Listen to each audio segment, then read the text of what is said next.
Today is a great day to come to Brighton because it's the day of Buddha's birthday. Today is Buddha's birthday, Lord Buddha's birthday. You all have heard about his birth and that his mother dreamt of an elephant, of a large white elephant, before the birth of Buddha. And then it was predicted that a child will be born in your family who will be either a great saint or a very great king, as in Sanskrit called Chakravarti, means the one who is the ruler of the whole world. So the father got worried and he thought he must get the son involved into the family life, into material life, and give him all the pleasures of life. So he built a very special place for him, beautiful palace to live in. And where he got married to a girl called Yashodhara, was a very, very beautiful woman, gave him all the pleasures of life, everything that he could do to entice this boy away from asceticism. Also, you know the story of his going one day on the road, how he found three types of people and how he felt that why a person should become old, why should a person suffer in life, and why should people die. So all these three things put an inquiry into himself, and he started trying to understand why these things happen to human beings. With this the inquiry started. So he reached a point where he could not bear any more the comforts and all the attachments that were entangled around him by his father. He had a son whose name was Rahul, and he left the son and the wife in the search of the truth. Now, he started from a wrong end, I should say, for the search of the truth, because he wanted to know why there are miseries in the human beings. And so he started from collective towards the set. When we see miseries all around us, many people have seen, they say, what about others? Will everybody get realization? Will everybody will have this? You see, this comes from the wrong end, I feel, because first of all we must know, are we all right?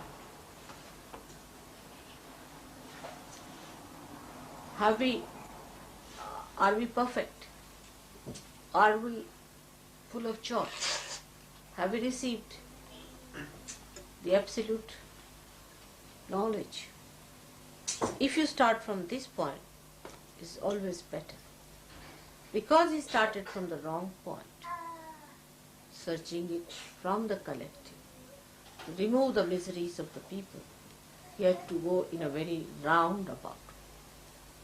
So he read all the books and Vedas, and this he went to big Pandits, to all the great knowledgeable people, to meet them, to ask them the answer why there are these three things. That is, the roga is the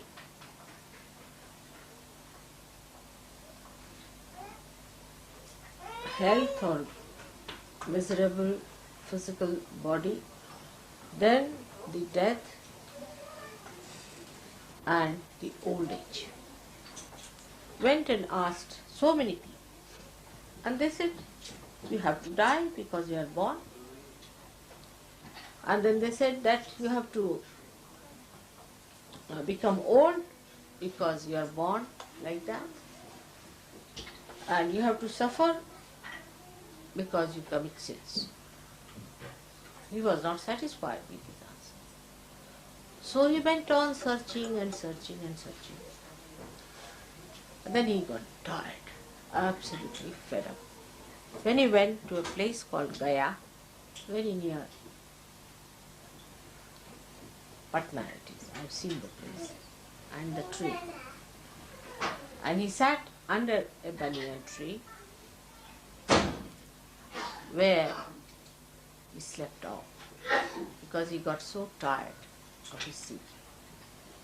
And after the sleep he got up and suddenly he got his realization. And he thought the whole drama is over. Now his mother herself was Adi Shakti, who gave him the birth, and she died just after the birth of the child. And he got this realization. Now at that time, when he got his realization, there was nobody to tell him what it is, that what it means. Realization is nobody to decode or talk about anything that was to be understood by him. But because of his tremendous seeking and such ardent desire that the Shuddha Ichcha, the Kundalini itself, rose. But of course the Adi Shakti blessed him and he got his realization under the banyan tree. Now any incarnation which came on this earth had to samayachar, according to the time, the need of the time had to act, firstly. Secondly, the need of the incarnation to come on this earth was first created in the human beings.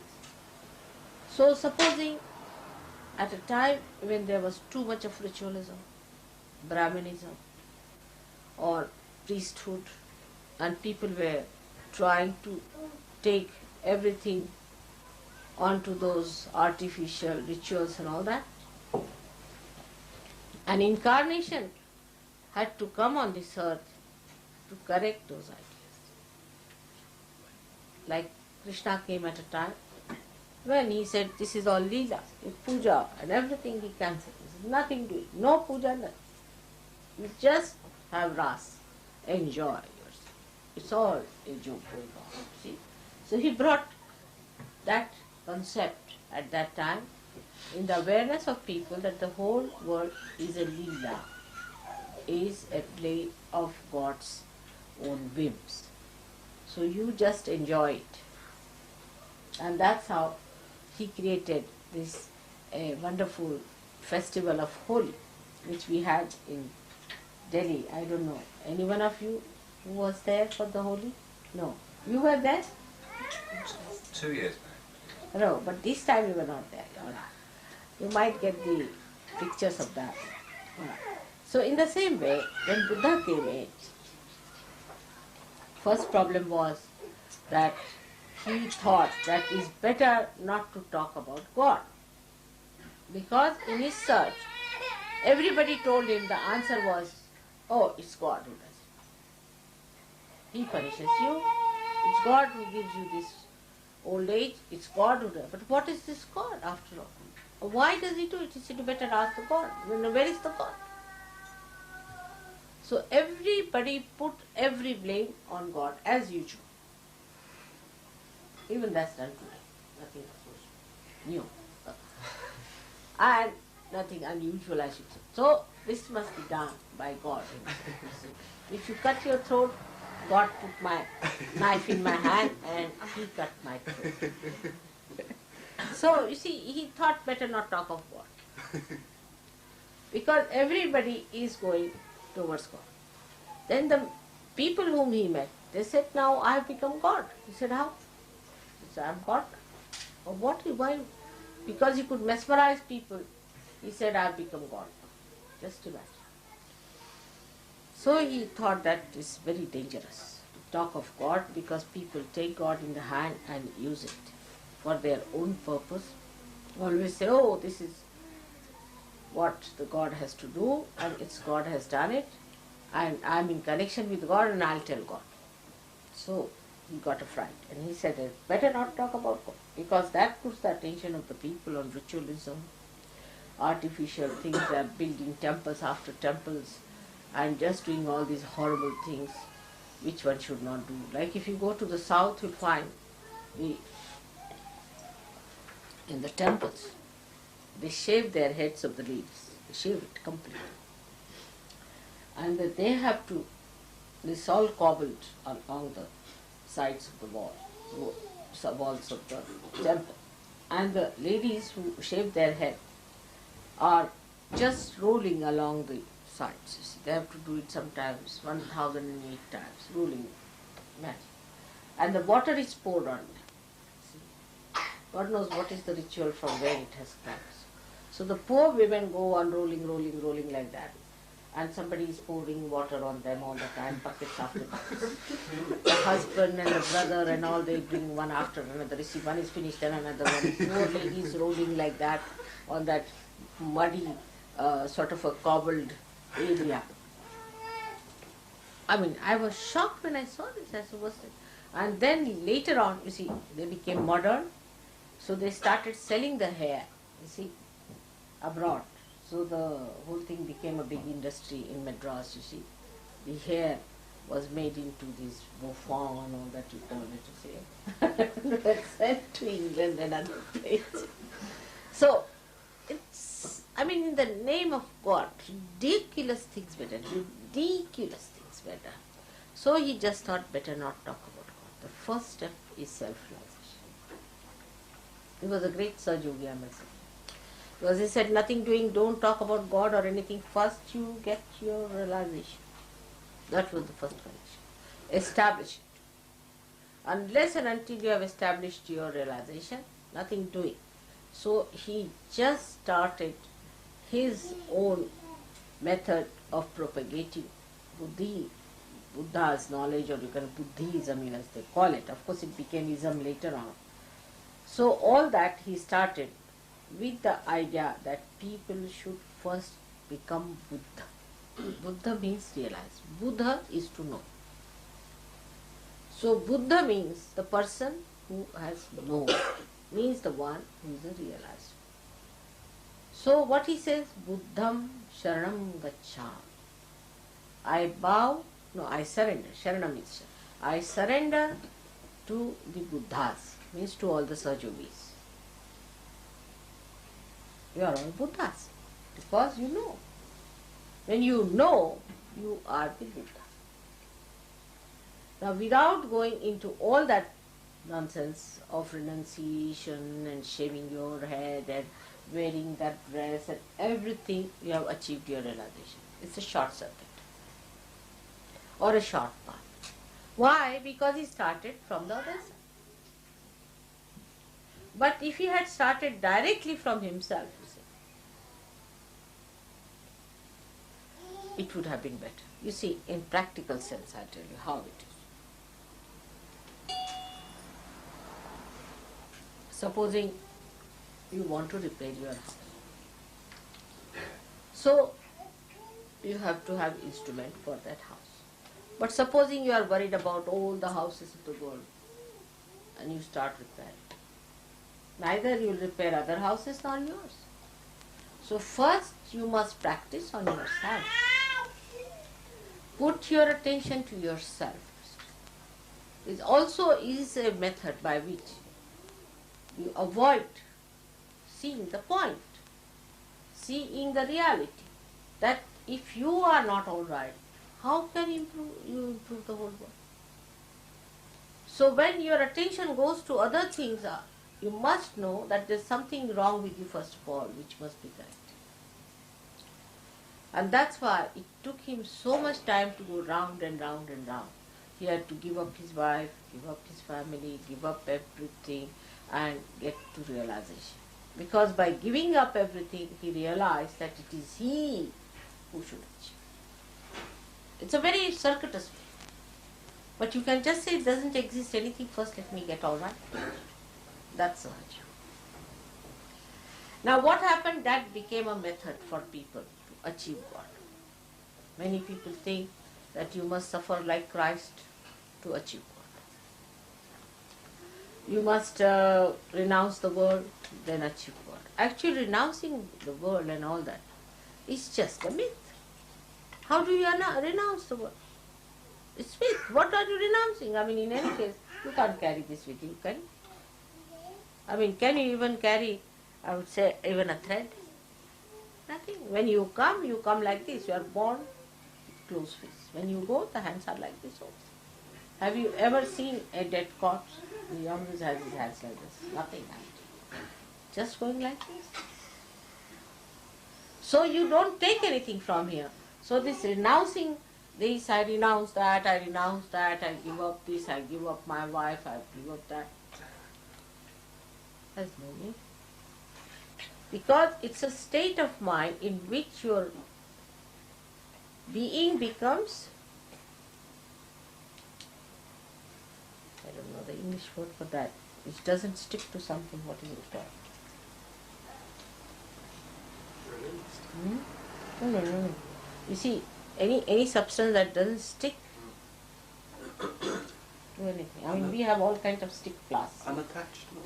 Unattached. No, but that quality.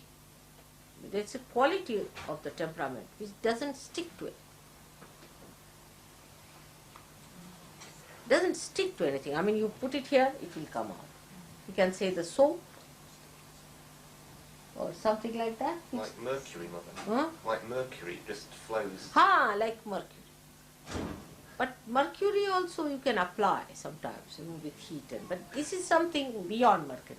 It's absolute, which doesn't stick to anything. You see, you just become like that.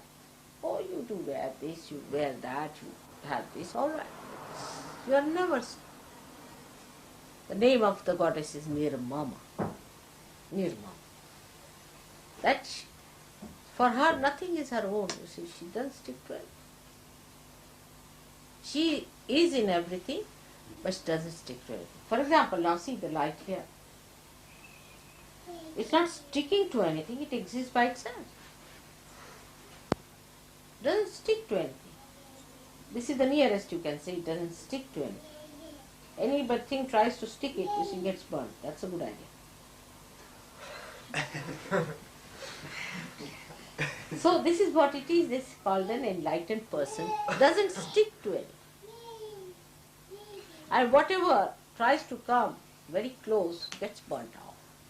So such a person is not attached to anything. But that's not a mental thing that you can do that, oh, I'm not attached to you. See, it's very common in this country especially, I hate you. But you can't hate anyone. How can you? And nor can you love anyone, because the attachment cannot give you both the qualities. You see, because you are attached to someone, you say that you hate, simultaneously you are loving that. Because these are the dual qualities of attachment. See? So once you have attachment, you have both things.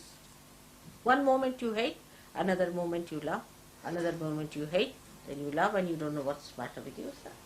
But the thing is, the quality of the mind is such that it is either getting attached mentally or either getting detached mentally. But actually, anybody say you love someone very much. No, you don't even die together, whatever you may try. You cannot die together.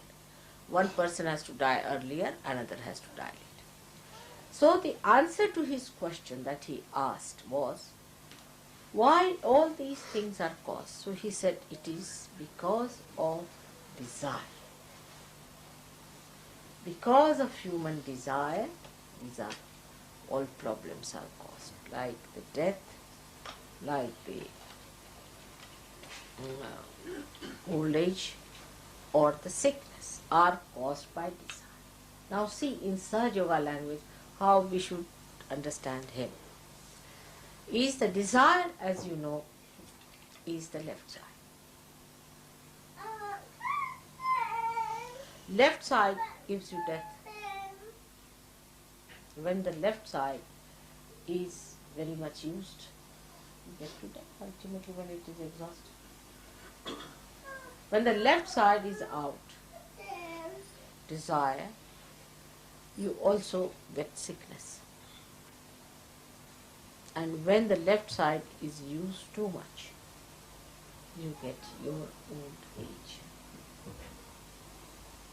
Of course, the right side is the one which does it, but the left side is the originator.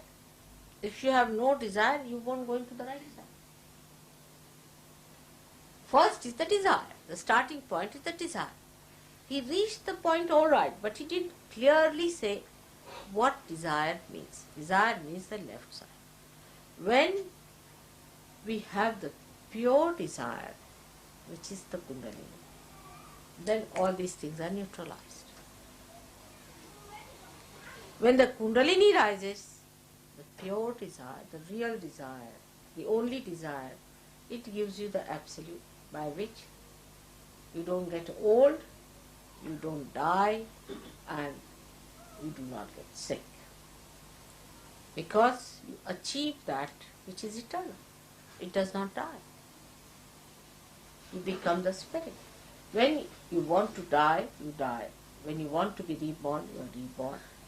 And you have that realized temperament within you. It does not die. That's what you take with you.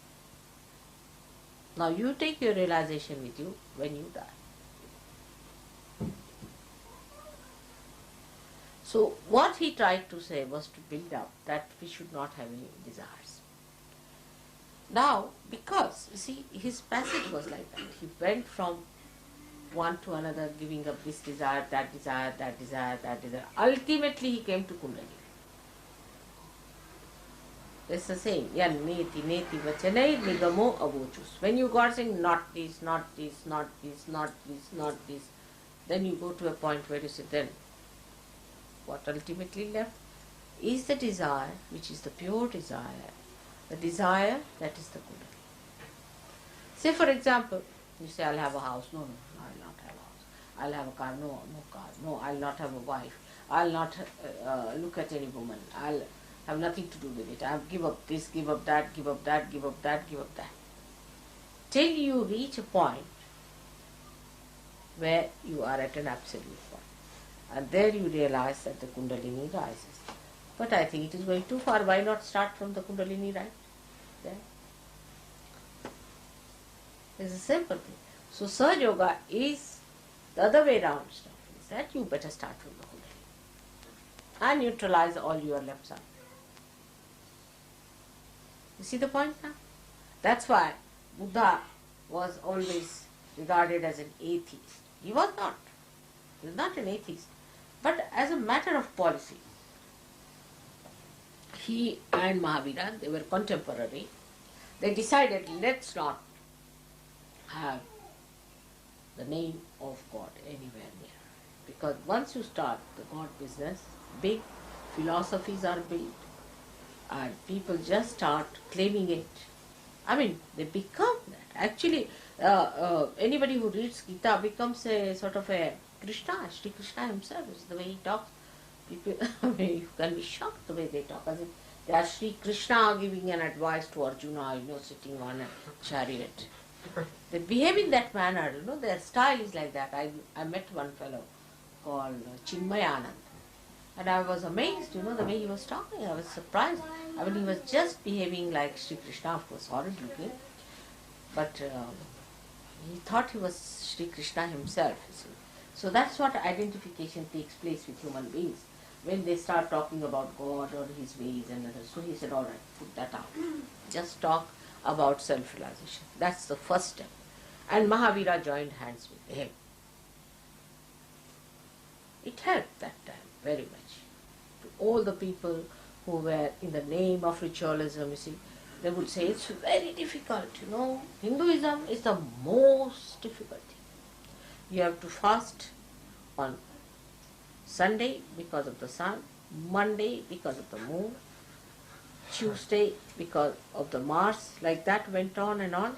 And when do you eat your food? If you have to achieve God, then you have to take your bath at 4 o'clock and do this and do that and shave your head and then you become a sannyasi and you can't eat this and you can't eat that and you can't do that, all those things, ritualists, they started. But he felt that supposing if you take to sannyasi, so half of your desires are finished, you are a sannyasi, you are doing God's work and there is no need to have a family or anything, so half of your desires are finished. If you have a family, then you want to do something for the family, you have to look after your family and all that is to be done. But he did not realize that he was a realized soul, others were not. You see, if a realized soul does that, it has no difference to him. Whether he has a family or no family makes no difference to a realized soul, because he is not attached.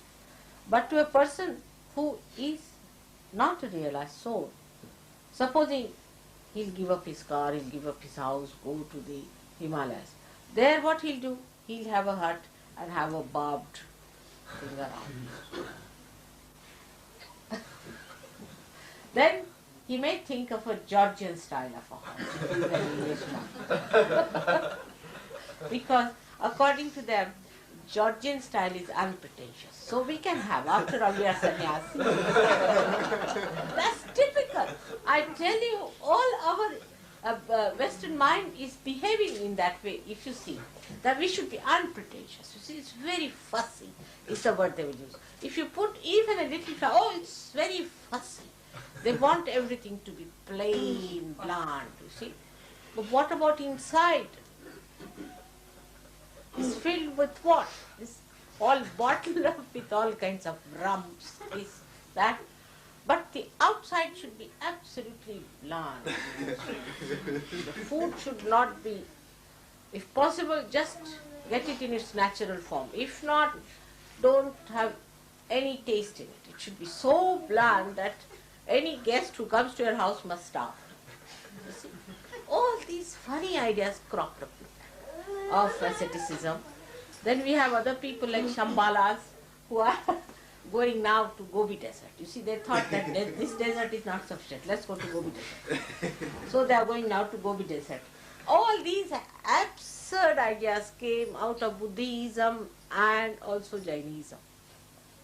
Jainis went to the other extreme in vegetarianism because Buddha himself was not a vegetarian. Do you know that? He was not himself a vegetarian, nor was Mahavira. You'll be surprised. Vegetarianism for them was a philosophy. It was not a sort of a thing where you don't eat meat and all. Because Buddha himself died when he went to one of his disciples who was a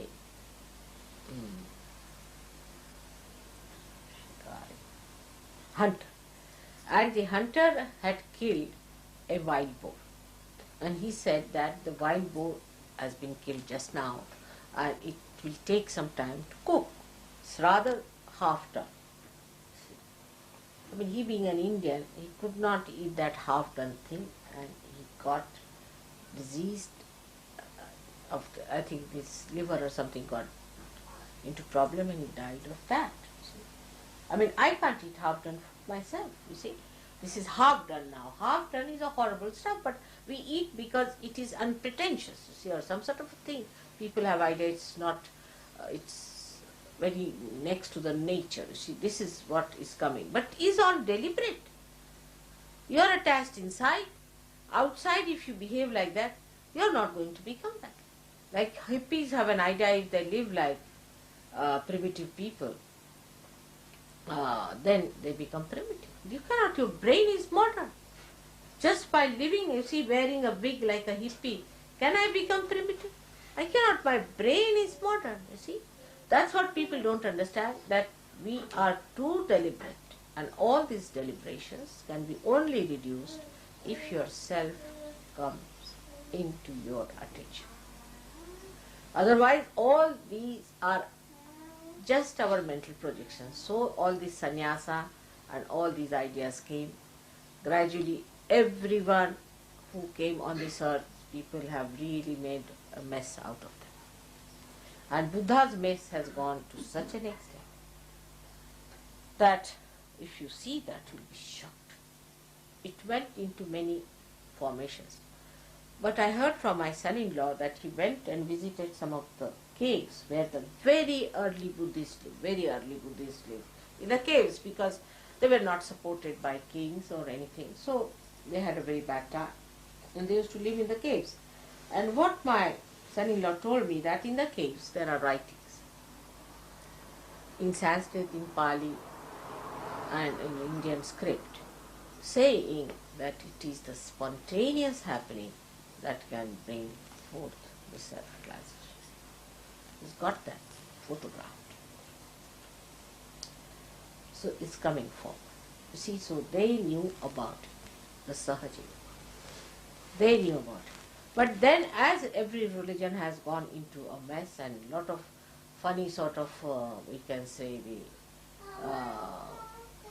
funny sort of expressions. Also, Buddhism has gone, it became Mahayana, Hinayana, all sorts of things.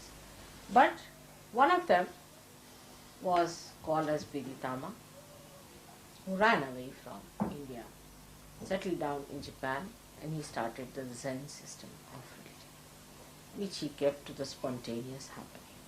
That's one was preserved. Another was the Lao Tse style, who did not talk of God and of Buddha, but of Tao itself, the energy, or we can say about the Adisha.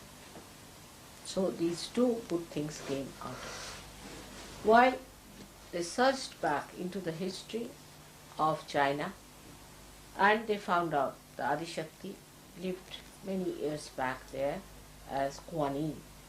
And that's how Kuan Yin was established as a goddess for many Buddhists. Now then, Buddha also got into another form, because there was a big competition between Hindus of those days, and the Buddhists. So they wanted to form. For ordinary people, it's very difficult to understand the philosophy. So they thought that we should have Buddha expressed as he has been and he will be. So they formed their, see, as you say, he's a Maitreya is going to come, the future Buddha is Bodhisattva, and they started making his statues and everything. So they made Buddha as the god.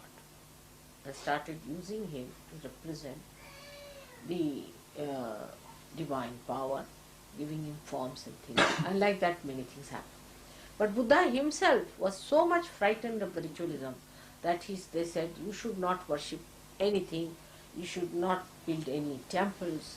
So you see, the loophole was found out. If temples are not to be built, we'll build stupas. Now in the stupas, they put the tooth of Buddha. Of course that was sensible to do, I must say. But of course Buddha had said not to do it. And they put it there. He had two disciples called as Sariputta and Moggallana. They were very good disciples of his, and their bones were collected after they were burnt out and were put in the stupas. That was something definitely sensible to put them there. Of course the bones and all these things should not be disturbed, because it's not good, it creates a problem for the body. But at least if they have put it there in the Mother Earth, it would have been alright, but they put it in caskets. Now the first casket was made of gold, the second of silver, the third of iron, the fourth one of wood. sort of thing, mummified those things. And that was a very wrong thing to do, because if you go on keeping like that, some parts of the body of these great people, it can hamper their rebirth or their body which they want to again incarnate. But hair is all right or nails are all right, but you shouldn't keep the part of their body like that. And this kind of thing gave another nonsensical ideas to horrible human beings. What they did, that they thought that if we have to keep some part of the person who died like divine person, why not we cut the hand of someone and like that. So in Tibet and all these places, especially in Ladakh, see, they used to cut the hands of the people when they died, and big ritual for the dead, and then they started going towards the dead. So they started moving towards the left side. Most of the Buddhists moved to the left side, which was absolutely prohibited by Buddha, because he is on the right side. He said, cut down your desires. Do the karmas without the desire. This was his idea. Activate your right side without the desire. This was his philosophy. But all of them are left side. They have desires, not only desires, but whatever they do it out of desire. Like the first is like the Japanese. They think that you can commit suicide in the name of your nation. With this desire, they will commit suicide. To save their country, they can commit suicide. I mean, it is absurd. He said, whatever you have to do without the desire, which is a difficult thing for human being. How many there are who are doing it without desire? And whatever we do out of desire. Even at a subtler point. Even when we do puja, we do with the desire that our vibrations will improve. Can you think of a state where it is absolutely desireless? Only one person has that. There's no desire. Desireless. The whole thing is done without any desire, so there is no disappointment. There is no unhappiness. You are going to America knowingly that is going to be a horrible experience. But it's a joke. Just going to see the joke. Without any hope. Maybe it might work out to be something tremendous. But no desire. See, it's so desireless, the whole personality is, that even if I have to desire for something, I have to ask you better desire, because I have lost the sense of desire. So many times I have said, you better do it. Unless and until you pray to me, I can't do it. That's why I ask you, write to me a letter, because you see, I can't desire. I don't do anything. Without doing anything, it is happening, so why should I desire? I really don't do anything.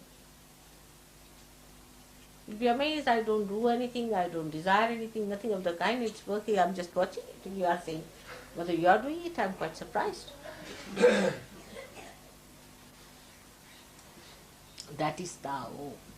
If you read about Tao, it is said that it doesn't do anything, but everything works out.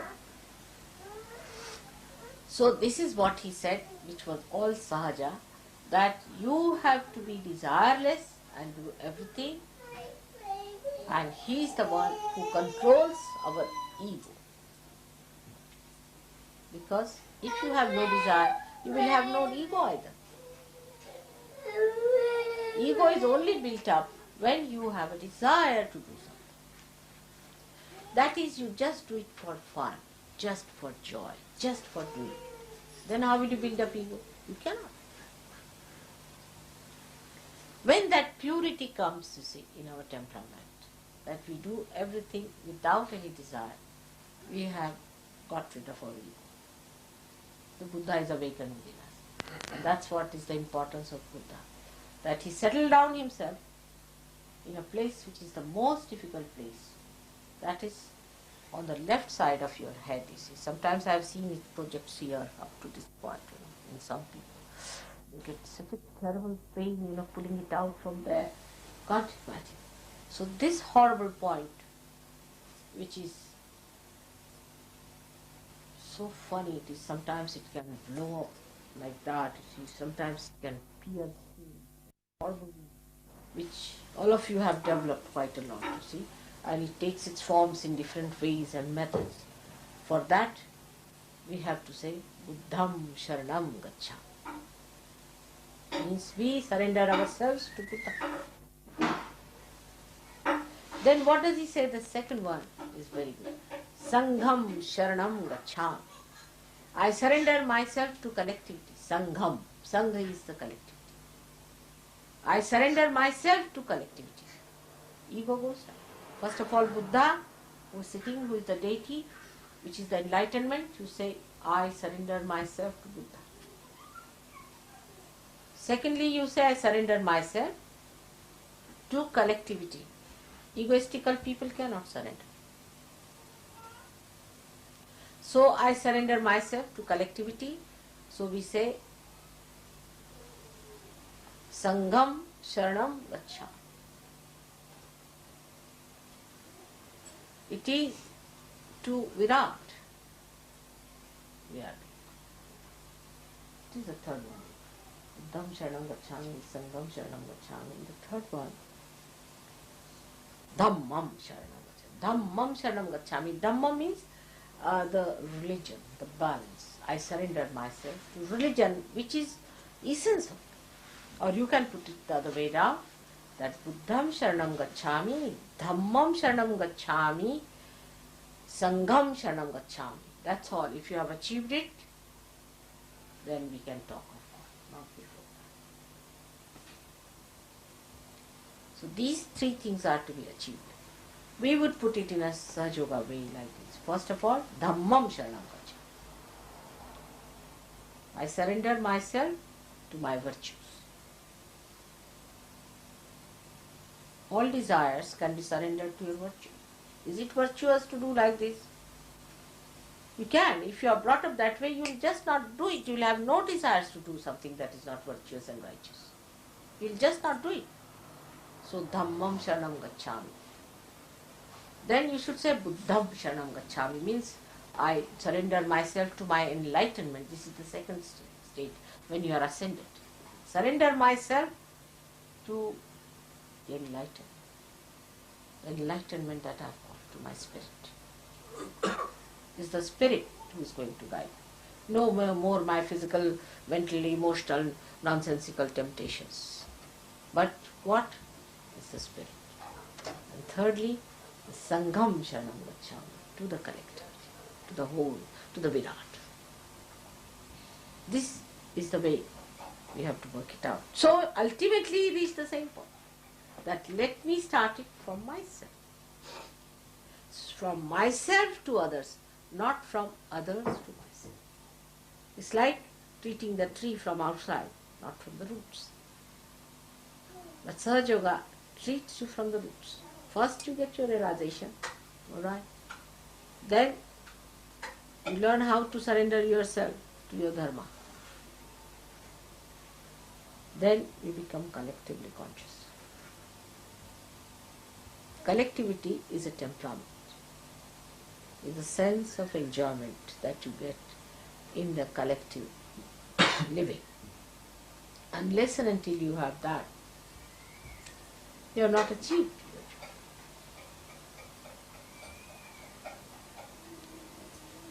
So Buddha has played a very great role in our lives, and he is a very great, powerful force within us. I am very happy that Buddha Jayanti has fallen here in England, because as we say, the England is the heart of the universe. It doesn't matter if I say here, is there anybody Arab here? I don't want to displease any Arab if he's sitting here. Alright. And if it is the heart, whatever you do here will circulate in the whole universe. So if you can conquer your ego here, we can even conquer the ego of Mr. Reagan and these Russians. We can manage that. But first start it here. It has to reverse back. You see, now they have to learn from you and you don't learn from them. When it will work out, you'll be amazed. Ego is the only problem I always face, reaching their hearts. If ego is removed, everything will be alright. So for us, the great mantra is Buddham Sharanam Gacchami. These 3 mantras you must say every day, I think, to get rid of this horrible ego. Now any questions on Buddha?